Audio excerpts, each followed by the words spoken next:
Good evening and welcome to the news at 10. His Majesty King Abdullah, on the second day of his visit to India, attended part of the Jordanian-Indian Business Forum in New Delhi that brought together over 300 businessmen and investors from the two countries. The forum discussed ways of enhancing various bilateral cooperation, including investment, trade, and energy. His Majesty delivered a speech and stressed the need to expand investment and economic cooperation between the two countries and increase trade exchange. Ladies and gentlemen, distinguished guests, I am truly delighted to be back here in India. I was shocked when one of my colleagues told me that it's been 12 years since my last visit, and I honestly felt it was only several years.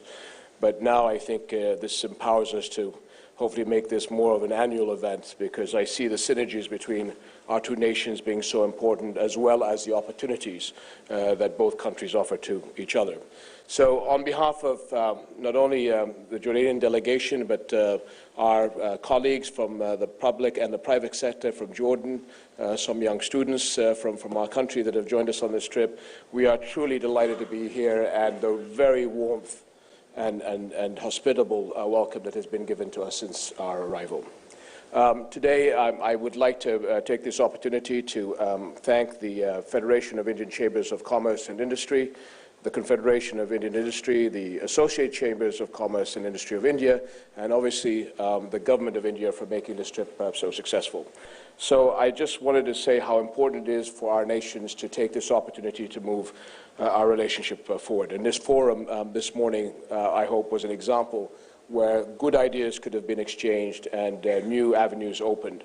As my dear colleague mentioned, Jordan is situated with the opportunity for not only the free trade agreements for North America, but Europe, the Middle East, and the new development of our opening relationship with East Africa, I think has some opportunities for many people in this room. But at the same time, because we are developing very much not only our agribusiness, but also our ICT sectors, I see a lot of opportunities for Jordanian companies to come here and work with their brothers and sisters in this country.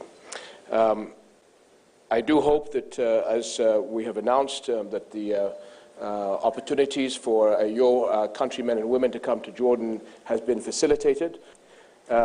We have many challenges ahead of us, and as was alluded to, with the instability that the world has given us, unfortunately, with difficult people that we have to deal with, it is more important that people of different cultures and different backgrounds energize each other and come closer together.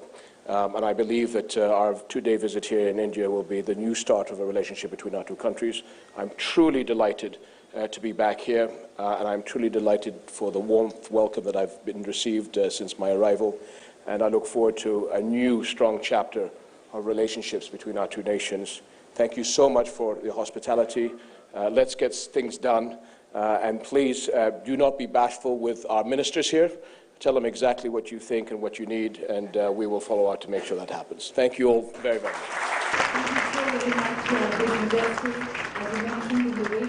Earlier, His Majesty visited Indian Institute of Technology Delhi, which is one of 16 such institutes spread over India as centers of excellence, scientific research and development.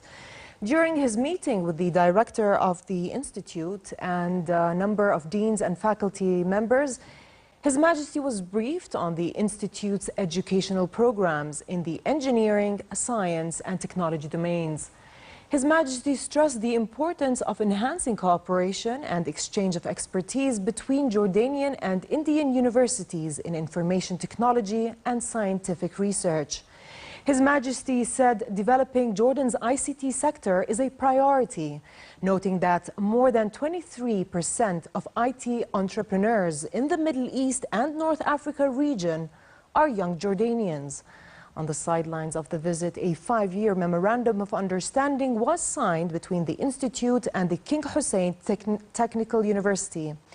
The King was accompanied by a student delegation from a number of Jordanian schools.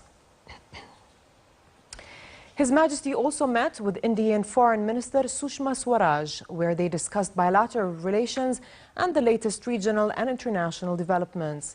His Majesty stressed the importance of maintaining coordination and consultation between the two countries and promoting economic investment, trade and defense relations.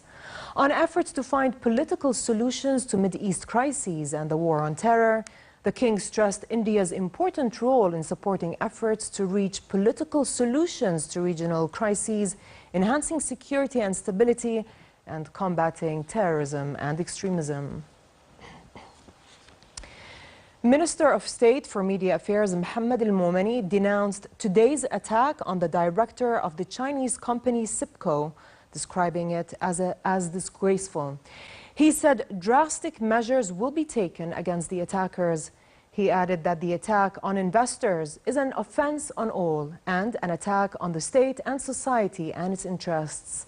Momani wished the director a speedy recovery. Jordan Investment Commission said the director is in good condition and is expected to be released from hospital tomorrow. In sports, top seed Grigor Dimitrov suffered a shock 4-6, 7-5, 6-4 to Tunisian wildcard Malik Jaziri in the first round of the Dubai Duty-Free Tennis Championships. Bulgarian world number 4 Dimitrov, who came into the event in good form, having reached the final in Rotterdam last week, claimed the opening sets with ease but failed to build on the momentum and lost in 2 hours and 17 minutes. Jaziri, a quarter-finalist in Dubai 4 years ago, saved 7 out of the 8 breakpoints he faced to seal the biggest win of his career. The world number 117 will take on Dutchman Robin Haas in the next round. And finally, a look at the weather forecast. It will be cold tonight and fair tomorrow. Temperatures are expected to rise in most regions, but remain around their seasonal average. Amman can expect a high of 16 degrees Celsius and a low of 8 degrees at night, while in the Gulf of Aqaba it will be warm with a high of 27 degrees, sliding down to 12 at night. With this, we come to the end of tonight's news. I'm Dana Abusham. Thanks for watching and have a good night.